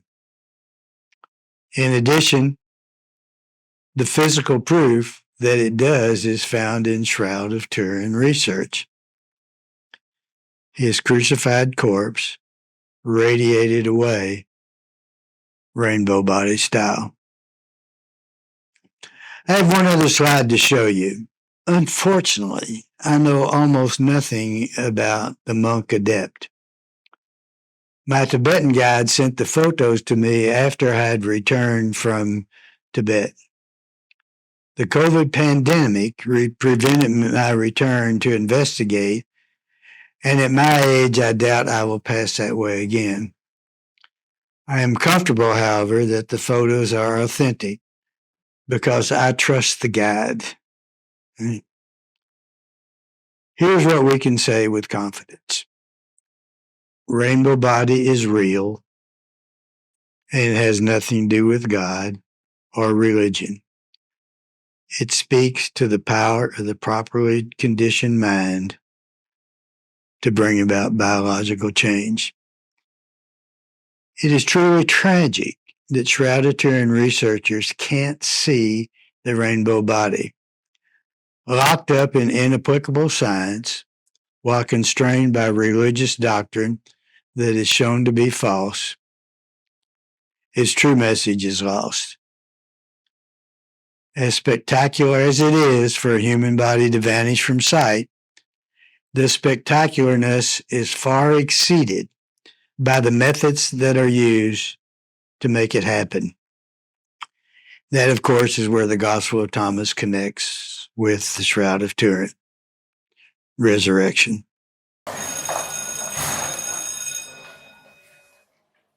Welcome to Shroud University. This is episode number 9. Thank you for tuning in. In this episode, we will take our first stab at defining true reality. So, let's face the facts. One's perception depends on one's view of reality. And here's the problem. We don't see things as they are. We see them as we are. Shroud followers understand the shroud by the way it is presented to them. Unfortunately, the presentation is flawed. As we have discussed throughout this lecture series, it is flawed because, 1, it is grounded in classic science that can account for a human body vanishing into nothingness, as Jesus did on the first Easter Sunday. And 2, it's grounded in a foundational religious doctrine that states that a miracle is required in order for a human body to vanish from sight. True reality says that both positions are patently wrong. The shroud will remain a mystery until it is evaluated against a backdrop of true reality. So, let's dive in. What is the true nature of reality? Well, for starters, the things your body is made of, atoms, are just a thought. They are a thought that is expressed as an intent for material presence. This holds for you, for me, for Jesus, indeed all physicality. Your body is a product of an intent, and you are the one doing the intending. Modern science's founding fathers, genius-level minds like Werner Heisenberg, Albert Einstein, Max Planck, Niels Bohr, and far too many others to mention, spoke to the intangible nature of all physical underpinnings. Heisenberg tells us, the smallest units of matter are not physical objects in the ordinary sense. Einstein adds, beyond all discernible concatenations, there remains something subtle, intangible, and ineffable. Max Planck, the reputed father of quantum theory, remarks, all matter is a derivative consciousness. Finally, Niels Bohr tells us that when it comes to atoms, language is like poetry.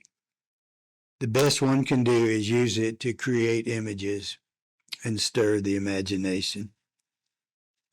In other words, all matter, including the human body, is made of something intangible. But we know this. We know this already. In the hustle bustle of the day, we forget. Matter is just compacted energy. I refer again to his showstopper equation, E equal mc squared. E, primal energy, equals mass m times a constant, the speed of light squared. Unfortunately, we know not what energy is. We know what it does, but we don't know what it is. As Einstein said, it is subtle, intangible, and ineffable. Particle physics also confirms the intangible nature of physical reality. Using powerful atomic colliders, scientists slam atomic particles together, then study the subatomic collision products. To this end, 12 families of elementary particles have been identified. Elementary particles cannot be further divided. They have no internal parts to divvy up. They can be looked upon as tiny, invisible tornadoes swirling around at near the speed of light. Empty and energetic, they mate with each other to make atoms, which combine to make chemical compounds, which string together and account for the physical universe that we mistakenly call reality. Unfortunately, particle scientists leave us dangling. What caused the little tornadoes to exist and move about to start with? By postulating intangibility as the foundation for all things tangible, we of course eliminate classic science from the narrative. Its platform needs something tangible to weigh and measure. So, absent scientific input, religion plays the God did it trump card to explain origins.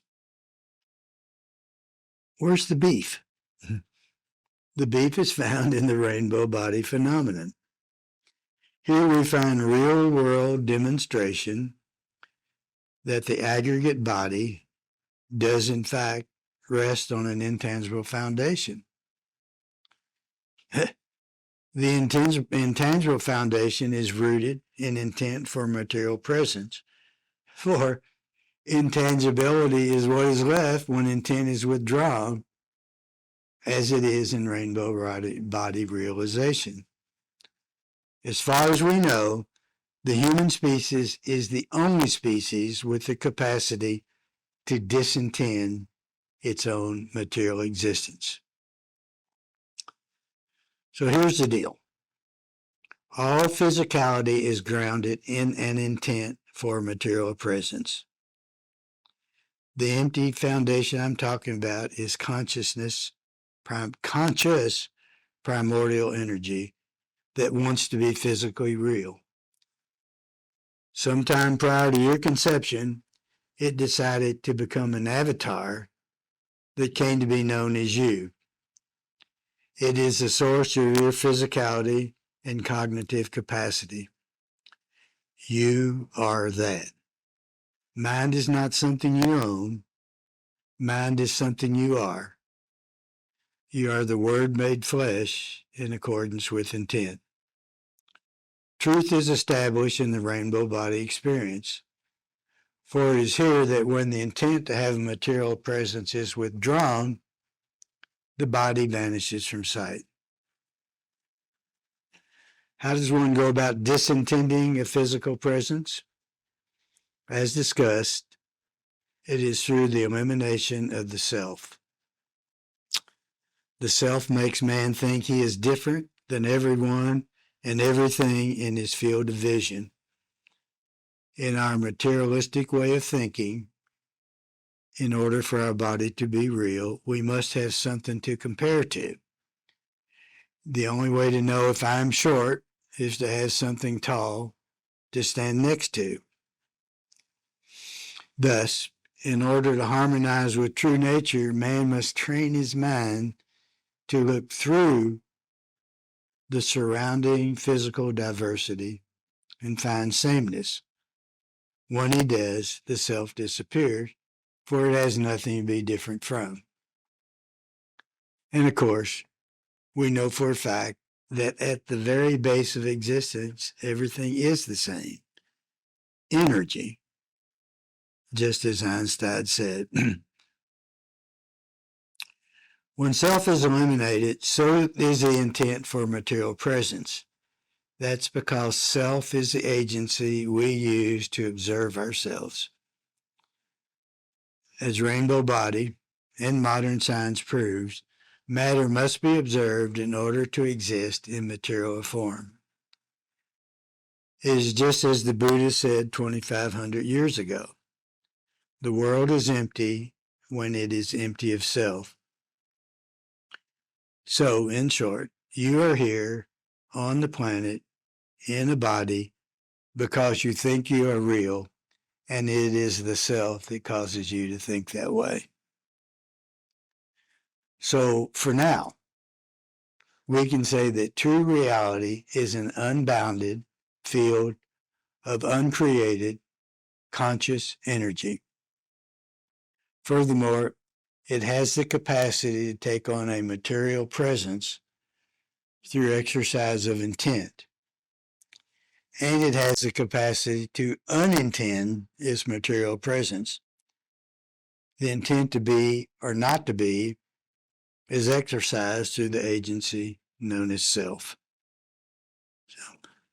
So, one final aspect to true reality discuss. That is its random nature. And we will cover it in the next episode.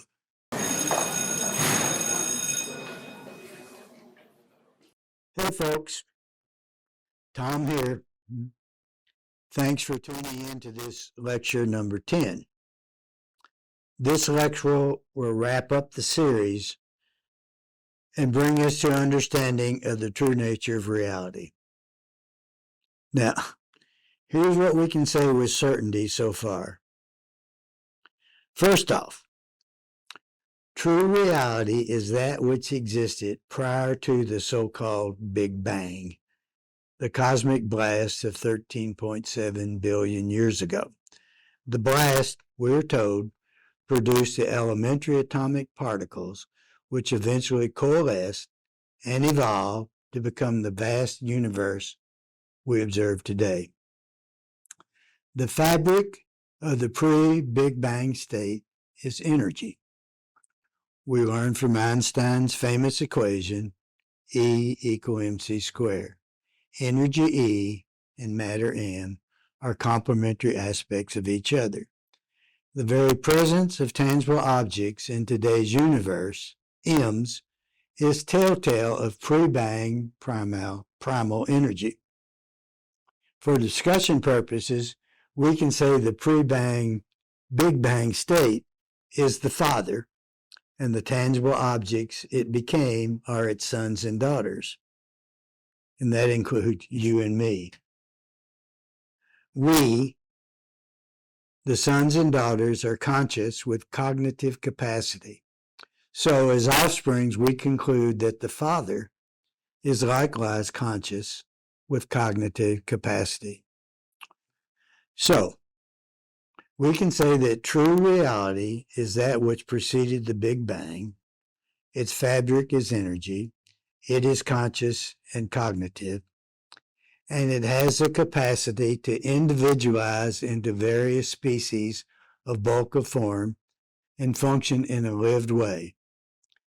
And best of all, we are that.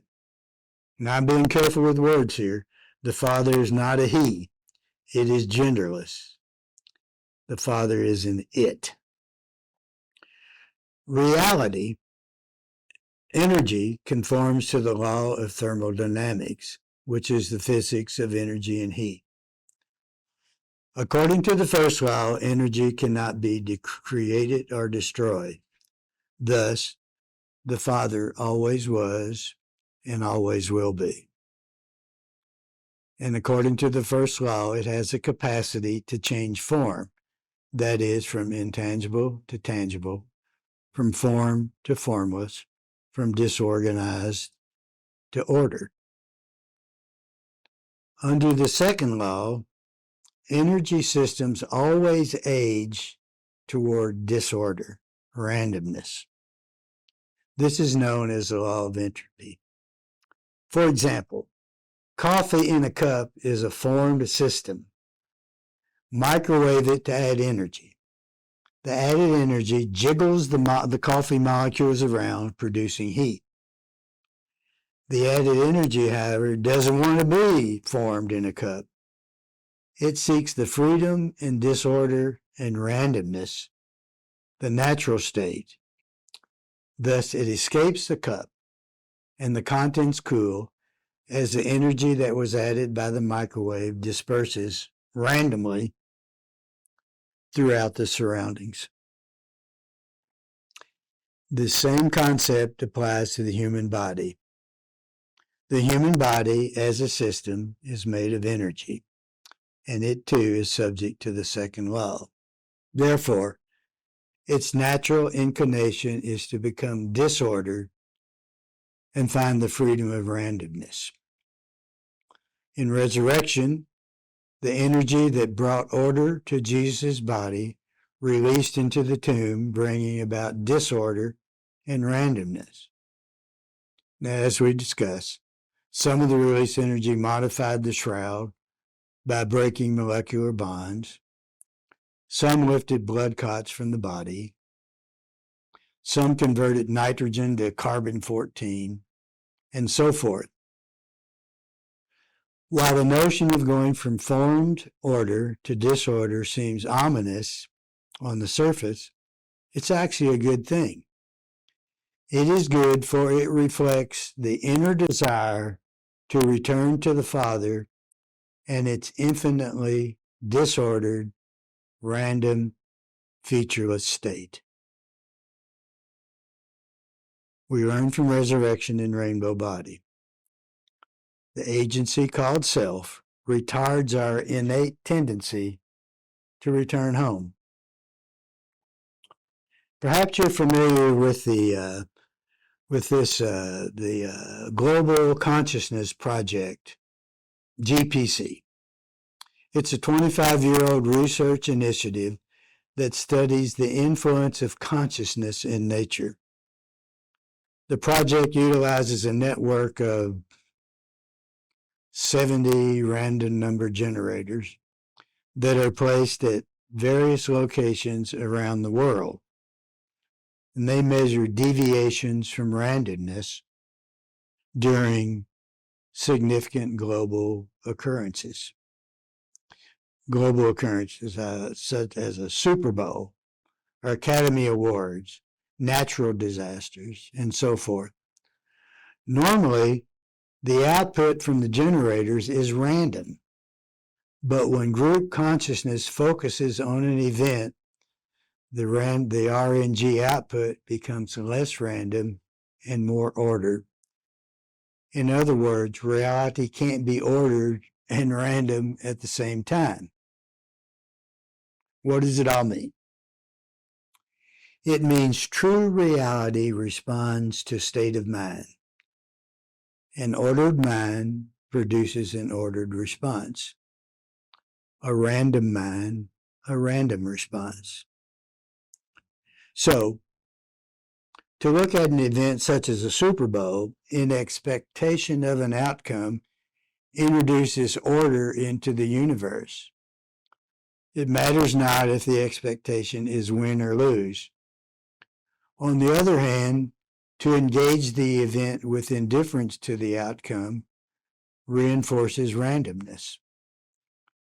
Thus, on a human scale, an ordered mindset produces an ordered body. A random mind, a disordered, random organization. Now, logically, we know this to be true. The body is the mind.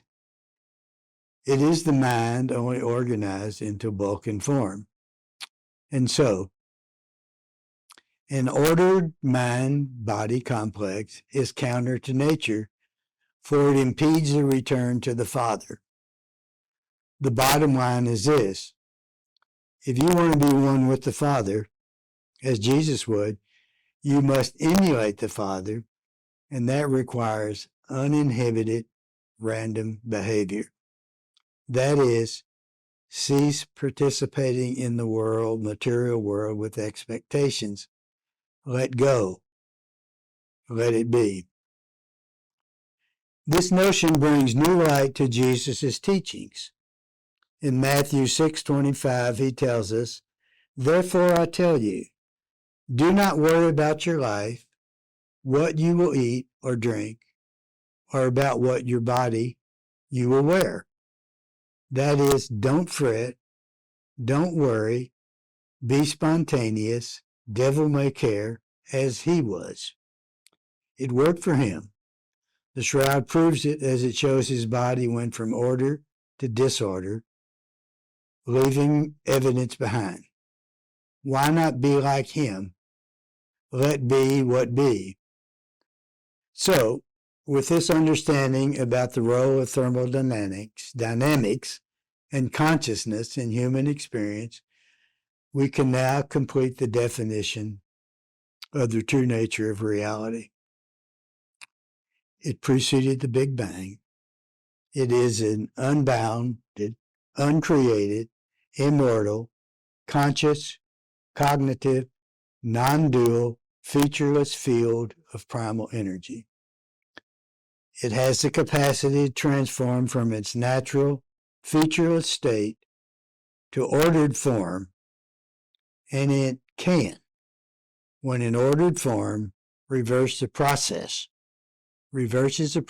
provided it learns to behave with non-dual, random abandon, where everything around it just is. This understanding of reality in its true nature is a proper perspective for evaluating the Shroud of Turin, and explained the image thereon. Resurrection was brought about by his reckless, uninhibited, cavalier lifestyle. Therefore, the shroud is not a religious relic. It doesn't concern God. It stands in endorsement of a lifestyle of disorder and randomness, otherwise known as Jesus' nature. Shroud is a world treasure that belongs to every living human being. Please do what you can to make it known.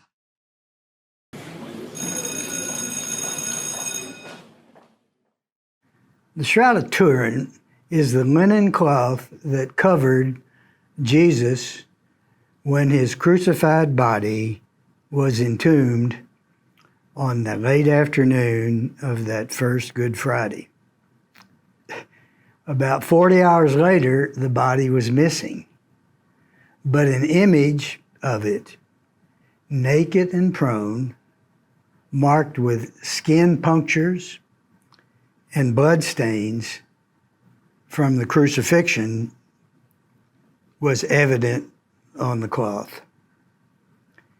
How that image got there has challenged science ever since. Scientific interest began in 1898 when the first photograph was taken. The photo indicated that the image, but not the blood, but the image is actually in photonegative format. What does that mean? So left and right and dark and light are reversed. The subsequent inquiry, which we call shroud research, I'm telling you, is more like a fiasco. That image is a projection, and it's indicative of a radiation release. Researchers would have known this had they done their homework.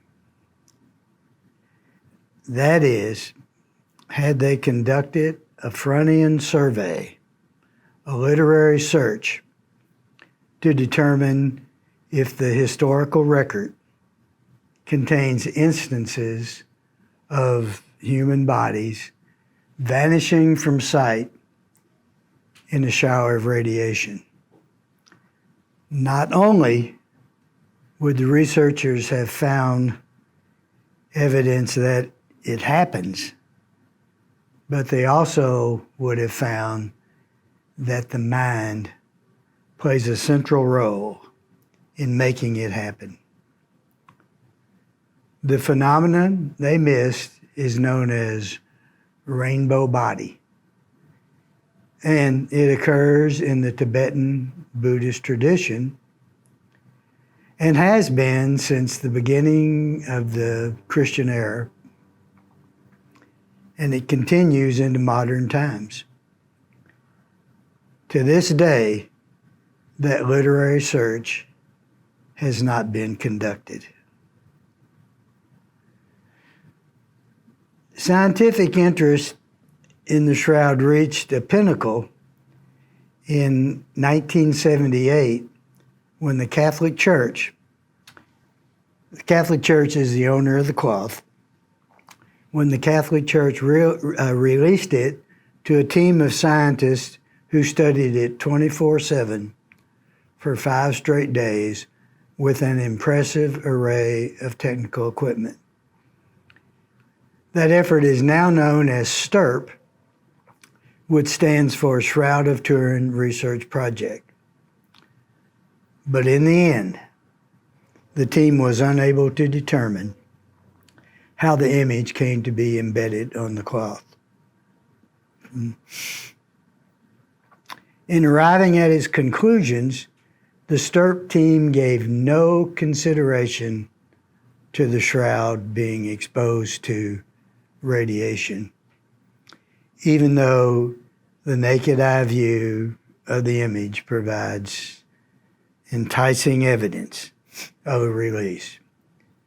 For example, there's a reason the bridge of Jesus' nose is dark in color when looked at by the naked eye. Objects which protrude from the body, like the ridge of the nose, normally collect the most light, and that makes them light in color. The ridge of his nose actually touched the cloth and, as a result, is dark in color. It's dark because it received a higher dose of radiation. Radiation's power to interact with matter, it attenuates with distance. So, additionally, the Bible makes reference to an energy release in Jesus' tomb. Matthew's gospel speaks of an angel descending like a flash of lightning. He was wearing snow-white clothing, and his descent caused an earthquake.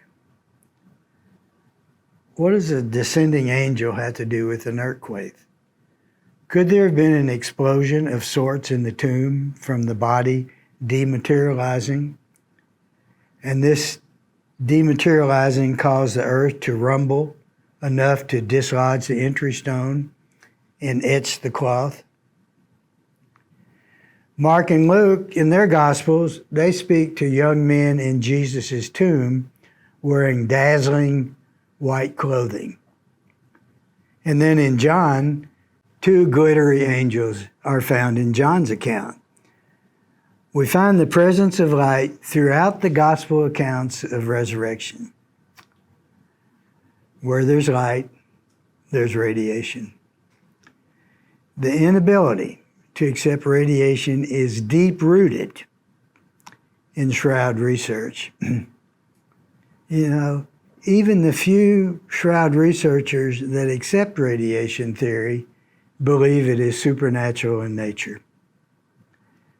Yeah. Physical science has 2 branches. One is the classic branch, and the other is called modern. The classic branch, which is used in the current form of Shroud inquiry, is concerned with the macro world, the world of big things, satellites, moon, cell phone networks, skyscrapers, microwave ovens, and the like. In classic science, it serves mankind well, but it specifically excludes the role of the spiritual in its investigative platform. Classicism, on the other hand, is a hands-on inquiry. If the object of attention can't be probed, photographed, weighed, or measured in 3 dimensions, then as far as classic science is concerned, it doesn't exist. Modern science has a different view. Modern science, on the other hand, is concerned with atoms and subatomic particles. It is ivory tower, avant-garde thinking with a philosophical flair to it. It accepts the role of the mind in its work. This branch was ushered in by Einstein and his peers in the 1900 to 1930 period. It is from modern science that we get Einstein's world-famous equation, E equal mc squared. That is, energy E equals matter m times a constant, c, the speed of light squared. What this tells us, in other words, energy and matter are complementary aspects of each other. So then, the physical objects we experience through visual sense perception are actually a primordial energy source that is individualized into bulk and form. That would include this body here. Resurrection, then, is the return of compacted energy, that is, the M in the equation, to its primordial source, E. Now, this understanding alone should energize the true researcher to rethink resurrection and shroud radiation theory. But it doesn't. Religion also influences shroud research.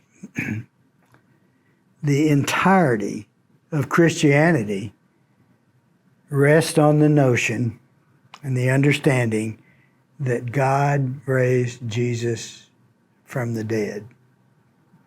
It is foundational doctrine.